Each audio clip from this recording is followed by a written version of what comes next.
Tension এটা কিন্তু প্রেশারের একটা বড় কারণ। তো যে কোনো মূল্যে টেনশন মুক্ত থাকতে হবে, অভ্যাস পরিবর্তন করতে হবে। যারা সিগারেট খান, বিড়ি খান, একদম সিগারেট এবং বিড়িকে এটা হারাম করে ফেলেন। স্মোকে যে টাকা পয়সা খরচ হয়, তো সেইটা আপনি বাঁচায় আপনি শুধু আপেল কিনে খান না ভাই, পেয়ারা কিনে খান, পেঁপে খান, জাম্বুরা খান, এগুলা স্বাস্থ্যের জন্য খুবই ভালো। কোনোভাবেই সাধারণ মানুষের জন্য 140/90 উপরে কিন্তু প্রেশার রাখা যাবে না। সবসময় 120/80 এরকম প্রেশার রাখার চেষ্টা করতে হবে। তো প্রেশার মুক্ত থাকা বা প্রেশার কন্ট্রোলে থাকা অথবা প্রেশার যাতে আমাদের না হয় সেই জন্য কী করণীয় এ ব্যাপারে আমাদের কিছু পরামর্শ। বিসমিল্লাহির রহমানির রহিম। আজকাল আমরা অনেক প্রেশারের রোগী পাই। আপনারাও দেখবেন যে প্রতি ফ্যামিলিতেই মনে হয় যে প্রেশারের রোগী আছে। প্রেশারের প্রবলেম হলো প্রেশার কিন্তু মানুষ বুঝতে পারে না যে সে প্রেশারে ভুগতেছে। যদি নিয়মিত চেক আপ না করা হয় তাহলে কিন্তু প্রেশারের রোগী হঠাৎ করে দেখা যায় হাসপাতালে ভর্তি হয়। স্ট্রোক মানে হলো মাথায় রক্তক্ষরণ হয়, অজ্ঞান হয়ে হাসপাতালে ভর্তি হয়। এবং আমরা যখন সিটি স্ক্যান করি তখন দেখা যায় যে মাথায় রক্তক্ষরণ। আবার অনেক সময় ব্লাইন্ড হয়ে যায়, চোখ দিয়ে কিছু দেখতে পারে না। আবার হার্টের সমস্যা আমরা দেখতে পাই, সেখানে হার্ট আস্তে আস্তে বড় হয়। যদি আনকন্ট্রোল হাইপারটেনশন হয়, হার্ট আস্তে আস্তে বড় হতে থাকে, আলটিমেটলি হার্ট ফেল করে।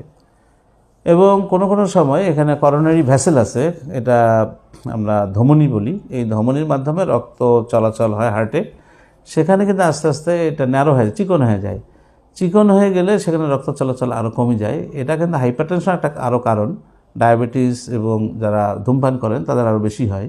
সেখানে কিন্তু হার্ট অ্যাটাক হয় এবং আমরা মাইক্রোডিন ইনফেকশন বলি, অনেক ধরনের হার্টের জটিলতা হয়। এবং এটি ঠিক করার জন্য অনেক সময় দেখবেন যে স্পেশালিস্ট সেন্টারে যেতে হয়, সেখানে রিং করাইতে হয় এবং কোনো কোনো সময় বাইপাস সার্জারিও লাগে। তো প্রেশারের রুগী প্রেশারের জন্য কিডনিতে এফেক্ট হয়, আবার কিডনি যখন ফেল করে এটা নিজেই আবার প্রেশার বাড়ায়, এরকম বাড়াইতে পারে। তার প্রেশার জিনিসটা কি, যদি 140/90 এরকম থাকলেই আপনি ধরে নেবেন এটা প্রেশার। কোনোভাবেই সাধারণ মানুষের জন্য 140/90 উপরে কিন্তু প্রেশার রাখা যাবে না। সবসময় 120/80 এরকম প্রেশার রাখার চেষ্টা করতে হবে।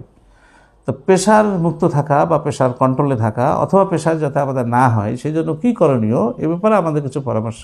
আপনার যারা অবেস, মানে যারা খুব মোটা, এরা একটু কিন্তু স্লিম হতে হবে, ওজন কমাই ফেলতে হবে। আবার খাওয়া দাওয়া, আপনি পাতে অতিরিক্ত লবণ খাবেন না, লবণকে কমাই ফেলতে হবে। এই লবণ একটা কারণ কিন্তু প্রেশারের। আবার খাবেন কি, ফ্রেশ ফলমূল। বাজারে অনেক ধরনের ফলমূল আছে, তরমুজ থেকে শুরু করে পেঁপে থেকে শুরু করে আপেল, সব ধরনের তাজা ফলমূল যেটা আছে এটা আপনি খাবেন। আবার শাকসবজি, ফ্রেশ শাকসবজি, আলহামদুলিল্লাহ বাংলাদেশের ঘরে